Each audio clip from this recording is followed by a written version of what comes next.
রুহির প্রতিদিন স্কুল যাওয়ার সময় আর স্কুল থেকে আসার সময় এই একটা প্রতিদিনের কাজ হচ্ছে, যত কটা ডগিকে ও দেখে তত কটাকেই ও আদর করতে করতে যায়, আদর করতে করতে আসে।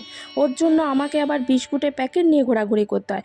এটা চুটকি, কিন্তু শুধু চুটকিকে নয়, সব ডগিকে আদর করে।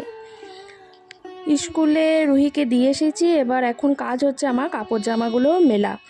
কাচতে দিয়ে গিয়েছিলাম, তারপর আমি এসে দেখলাম কাঁচা হয়ে গেছে, এখন সেগুলোই মেলামেলি কাজ।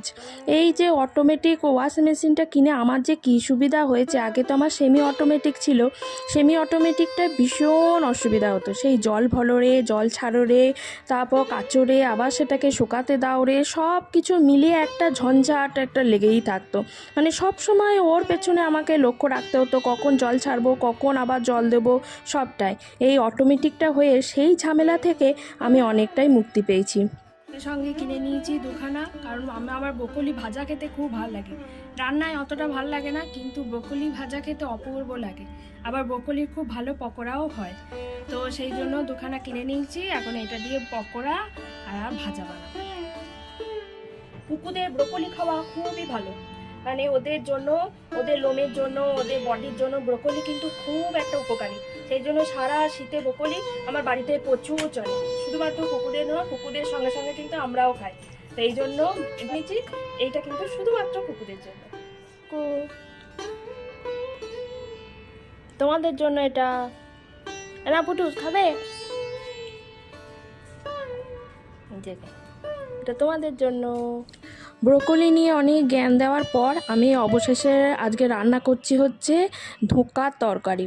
তো এটা হচ্ছে কেনা ধোকা, প্যাকেটের ধোকা, সেটাকে এখন ঢালছি। এটাকে কিছুক্ষণ এখন জলে ভিজিয়ে রাখবো, আর তার মধ্যে দেবো হচ্ছে অল্প চিনি আর অল্প নুন।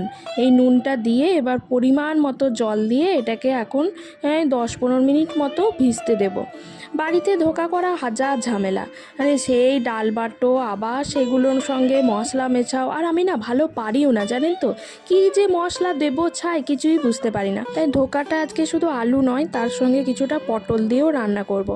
তো ধোকা তো এখন এই ডিশে সাজানোর জন্য তাকে এখন পরিপাটি করে তেল মাখানো হচ্ছে, যাতে সে আমার প্রতি একটু ঢলে থাকে।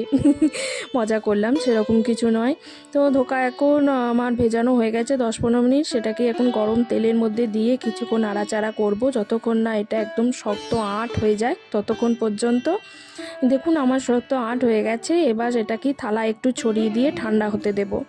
এই ধোকা করার কিন্তু হাজার একটা ঝামেলা, তবে নিরামিষ দিনে, যেদিন নিরামিষ তরকারি হয়, সেদিন এই রান্নাটা করে খেতেও খুব ভালো লাগে। সেই জন্য করাতেও ছাড়ি না। আবার এই ঝামেলা থেকে যখন মনে হয় যেন হাজার ঝামেলা, তখন কি করে আর সামলাবো। মানে বিরক্তিকর একটা রান্না, কিন্তু খেতে অসম্ভব সুন্দর। সে কষ্টের ফল মধু, এটাও হয়েছে তাই। অনেক কষ্ট করে করতে হয়, তো তাই খেতে বড্ড ভালো লাগে। তো এখন কড়াইয়ে জিরে, অন্যান্য যে মশলাগুলো আছে সেগুলো একটু দিয়ে দেবো। বাবারে, আদার সঙ্গে তেলের একদম সদ্ভাব হচ্ছে না। যেই মধ্যে তেলের সঙ্গে আদা মিশেছে, ওরে বাবা রে, একদম ছিটে ছুটে করে একদম যাতা অবস্থা। তাড়াতাড়ি নুন দিয়ে আবার আদাকে শান্ত করা হলো। এর মধ্যে এবার একটু টক দই দেবো। আমি আবার যেদিন নিরামিষ রান্না করি সেদিন একটু টক দই দিয়ে একটু জমিয়ে রান্না করার চেষ্টা করি আর কি, মানে খেতে যতটুকু ভালো লাগে। এমনিতে তো আমি অত মাছ মাংস খেতে ভালোবাসি না, ডিমটাই যা খায়, কিন্তু নিরামিষটাও আবার ভালো লাগে না। সেই সব মিলিয়ে একটা ঝামেলা, মানে পেঁয়াজ রসুন না দিয়ে রান্না করলে আমার আবার একটুও ভালো লাগে না। তাই নিরামিষ যেদিনই হয় সেদিনই আমি এই টক দই একদম মোটা মোটা করে, টমেটো বাটা সব দিয়ে একদম মানে জম্পেশ করে রান্না করি। এবার রান্নাটা আমার হয়ে গেছে, এবার এর মধ্যে একটু ঘি ছিটিয়ে দিলাম। এবার সুন্দর একটা ধোঁকার সেন্ট বেরিয়েছে।